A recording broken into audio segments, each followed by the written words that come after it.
Somos nós, mulheres, que escolhemos o masculino. Somos nós que damos acesso para o masculino se aproximar e chegar perto de nós. Então pensa assim, quando você tá, sei lá, numa balada, num café, enfim, tem uma pessoa, um homem te olhando. E esse homem te olha e você corresponde a esse olhar. Ou você não correspondeu ao olhar, mas esse homem se aproximou de você, se apresentou e você deu ok para ele. Pode continuar. E aí ele vem, vocês conversam, te chama pra sair, enfim, e vocês vão ali se conhecer e de repente vocês entram num relacionamento. Ou não. Ou não. Ou esse masculino veio, se aproximou e você não gostou e você falou, não quero. Então, quem dá acesso ao masculino é o feminino. Somos nós que escolhemos os homens. Ok. Como que eu faço essa escolha? Eu faço essa escolha com base nas minhas crenças e nos meus padrões, no meu filtro, nos meus olhos, naquilo que eu vejo. E eu me sinto atraída e atraio mais daquilo que tem dentro de mim. Então, se eu tenho uma crença negativa de que homem não presta, automaticamente eu vou me sentir atraído por homens que não prestam e vou atrair esse tipo de homem. Porque é uma crença que eu tenho e toda crença ela é autovalidável. Nós validamos aquilo que a gente acredita. Logo, se eu acredito que homem presta, eu vou atrair homens que prestam para validar essa crença positiva. Então, tem a crença negativa e a crença positiva. Ok, entendeu? Escuta essa história. Então, essa mulher que tem uma crença negativa com os homens, ela vai atrair mais desse homem, mais desse tipo de relacionamento. E aí, são relacionamentos que vão fazer ela sofrer muito. E ela continua com aquela crença de que o homem não presta, continua se envolvendo nesse tipo de relacionamento e o negócio não tem fim. Só que a mulher que ela tá na protagonista, ela olha para aquilo e fala, tem algo de errado comigo. Por quê? Porque isso já aconteceu mais de uma vez na minha vida. Então, deve ter algo de errado comigo. Deixa eu procurar ajuda ou deixa eu entender o que está acontecendo. E ela vai nessa busca de resolver esse problema, olhando para ela, certo? Só que aí a gente tem o outro lado da história, que é o outro tipo de mulher. Que é quem, gente? Quem? Falei lá hoje no comecinho que eu não tenho muita paciência. Que aí nós temos aquele outro tipo que eu não tenho muita paciência, né? Que é a vítima. Qual que é o papel da vítima? É sempre se colocar como vítima de toda e qualquer situação. A culpa nunca é minha. Eu nunca fiz nada de errado. Eu nunca escolhi nada. A culpa é sempre do outro. E é o outro e pronto, e acabou. Então, nesse caso aqui, ó, essa pessoa fez esse comentário.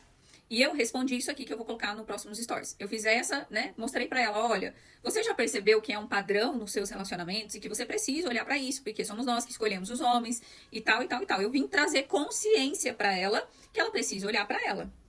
Pra quê? Pra quê? Porque aí, gente, a vítima surgiu das cinzas. E presta muita atenção, porque vocês vão ficar chocadas com o final dessa história. Vocês vão ficar muito chocadas com o que eu vou trazer pra vocês aqui. E aí a vítima ressurgiu. E a vítima diz o quê?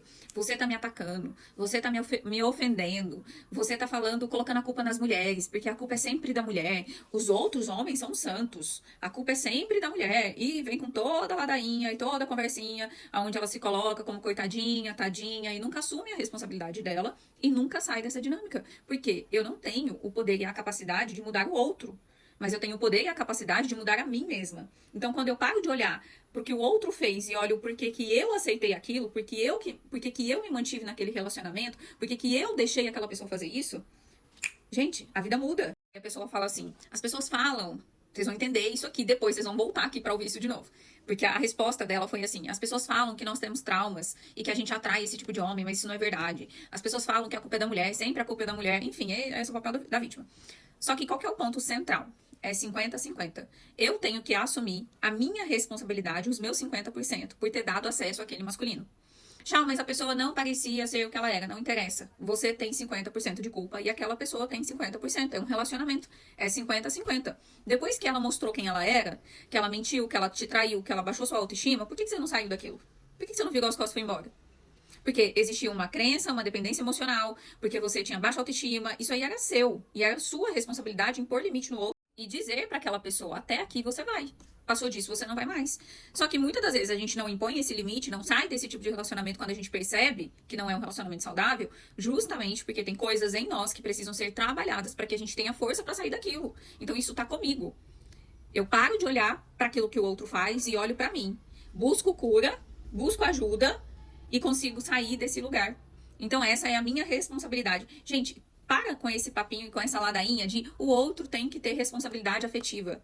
O outro não tem que ter responsabilidade afetiva. É você que tem que ter responsabilidade com os seus sentimentos, com você. A responsabilidade é sua. Porque só você pode ter controle sobre você. Você não tem controle sobre o outro. Então, se eu ficar esperando. Sério, vamos para a adulta. Imagina você, uma mulher adulta, esperando que o outro tenha responsabilidade afetiva com você, que o outro te ame, que o outro te respeite, que o outro te valorize. Você tá sentada, gente, esperando que outra pessoa faça por você aquilo que só você pode fazer. Antes de amar o outro, precisa vir um amor próprio. Você se ama, você se valoriza, você se respeita. Você é responsável com os seus sentimentos, quer dizer, você não sai se entregando para qualquer um de qualquer jeito. Você avalia antes, você se cura, você faz tudo isso por você. E aí sim, outra pessoa chega e essa outra pessoa vai te amar. Por quê? Porque você se ama, vai te respeitar, porque você se respeita. E se ela não fizer isso, você vai dizer para ela: chega, acabou, até aqui, ó, pode ir embora. Não preciso. E olha, tem muito profissional que é dessa área e que não fala isso para os pacientes, sabe por quê? Porque gosta do dinheirinho que cai semanal lá na conta deles. E aí criam no cliente uma dependência emocional daquele profissional. E aí você fica lá quanto tempo? 5 anos, 2 anos, 10 anos fazendo terapia e não sai do lugar. Por quê? Porque criou uma dependência emocional, porque ela não tá olhando pro seu processo para virar para você e falar assim: sai da vítima, filha, vem cá, vamos lá, protagonista. Aconteceu o que tinha que acontecer, aconteceu exatamente o que aconteceu. Vamos olhar para isso, ressignificar, e eu quero te ver livre desse consultório aqui. Quero te ver tratada, curada, próspera, se relacionando. Eu quero isso para você. Então, muito cuidado com o profissional que você procura. Sabe por quê?